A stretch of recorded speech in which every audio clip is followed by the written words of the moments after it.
Pemirsa, sejumlah warga di Kecamatan Singkil, Kabupaten Aceh Singkil yang merupakan korban banjir kesulitan mendapatkan air bersih. Hal tersebut disebabkan sumur mereka terendam banjir sementara air yang bersumber dari PAM mati. Banjir yang merendam Kecamatan Singkil sejak tanggal 3 November 2022 lalu menimbulkan kelangkaan air bersih terhadap sejumlah warga korban banjir. Hal itu lantaran banjir yang terjadi juga merendam sumur milik warga, sementara distribusi dari PDAM Tirta Singkil juga terhenti sehingga warga tidak memiliki sarana air bersih. Seperti yang ada di Desa Ujung Bawang, Kecamatan Singkil, Kabupaten Aceh Singkil, sebagian warga di desa itu terpaksa menggunakan air banjir untuk kebutuhan cuci dan mandi.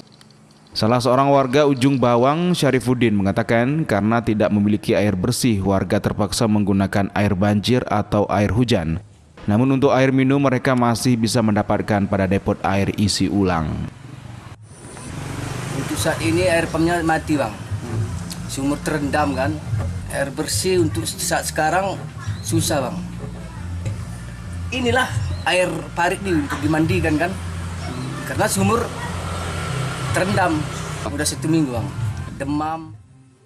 Selain kelangkaan air bersih, warga juga mengeluhkan penyakit yang timbul akibat banjir, seperti demam, batuk, serta gatal-gatal. Sementara itu, saat ini kondisi banjir yang merendam 16 desa pada Kecamatan Singkil, Kabupaten Aceh Singkil perlahan berangsur surut. Namun aktivitas warga masih belum sepenuhnya normal. Dari Kabupaten Aceh Singkil, Suparman Munte, iNews melaporkan.